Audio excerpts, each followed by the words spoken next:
Ted Cruz has announced that he is wanting to launch an investigation into Bud Light over their promotion that they did, a one-off promotion with transgender influencer Dylan Mulvaney.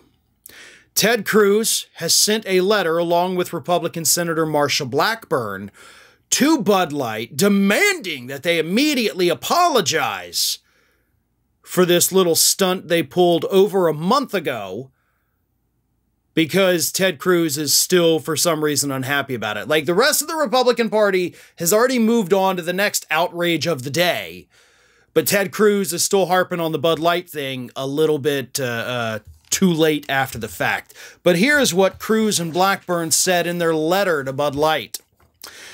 We would urge you, in your capacity at Anheuser-Busch, to avoid a lengthy investigation by the Beer Institute by instead having Anheuser-Busch publicly sever its relationship with Dylan Mulvaney, publicly apologize to the American people for marketing alcoholic beverages to minors, and direct Dylan Mulvaney to remove any Anheuser-Busch content from his social media platforms. And of course, they're calling Dylan Mulvaney his platforms instead of her platforms because, hey, why not be a jackass for no reason, right? They continue. They focus their complaint on the title of Mulvaney's TikTok series, Days of Girlhood. So then they continue, it says, the use of the phrase girlhood was not a slip of the tongue, but rather emblematic of a series of Mulvaney's online content that was specifically used to target, market to, and attract an audience of young people who are all well below the legal drinking age in the United States. So your beef, allegedly, is not because it's a transgender influencer, right? You don't care about that. It's because this was allegedly somehow marketed towards children. Now, that's really funny because I don't remember either of you speaking out when Juul was just popped for millions and millions and millions of dollars for marketing their products to children. I don't remember Republicans speaking out when the tobacco industry was marketing to children. Like, y'all never cared about any of that stuff at all.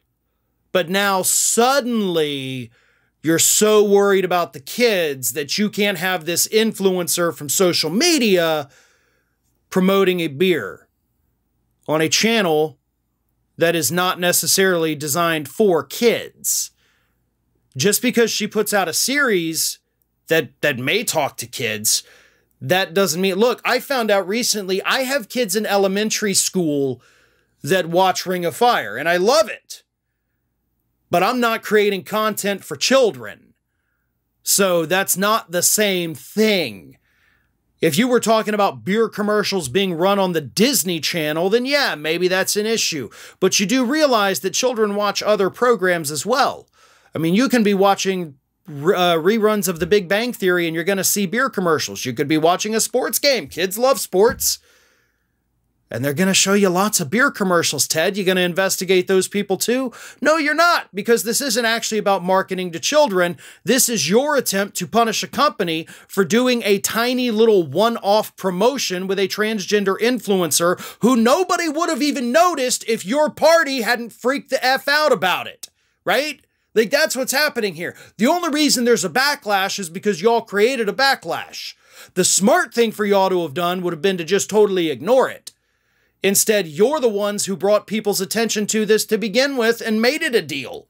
I wouldn't have even known it happened. I don't think most people in progressive media would have known this was happening if Republicans hadn't freaked the hell out about it because they're weak little snowflakes that can't handle any kind of thing that differs from what they like. Ted Cruz went even further on Twitter, by the way. Dylan Mulvaney's content is directed at a younger audience. He bought Barbie dolls and role-played as a 6-year-old named Eloise. Bud Light is an adult beverage. Anheuser-Busch needs to answer our questions about their partnership with Mulvaney. Role-played as a 6-year-old girl. It's called acting, Ted. It's called acting. And you know that because I think at one point you actually wanted to be an actor. So you're saying that any actor in the United States that has made a movie that is, you know, basically rated G or PG If any of them are ever seen drinking alcohol or promoting alcohol, which, hey, we do have plenty that do that, they should all be investigated too, Ted, because I didn't see their names in your letter. But they've done the exact same thing that you're accusing Dylan Mulvaney of. Now, I wonder what the difference could be, right? You've got big-time celebrities that actually have their own brands of alcohol, and they promote it on their social media where they have lots of children following them. I don't see their names mentioned in there. Did you go after George Clooney? Did you go after Ryan Reynolds? No, you didn't? Okay. So yeah, we know exactly what this is. A fragile, weak little man named Ted Cruz who desperately wants to be president of the United States. So he's hopping on the bandwagon of the hate Bud Light thing, and he wants to launch an investigation to show Republicans that I can do culture war stuff too. But nobody's buying it. And the most important thing, you're about a month too late because most of the outrage has kind of already passed. This is Hattie. Hattie wants to know why you have not subscribed to our channel. You obviously like our videos, so do us a favor and subscribe.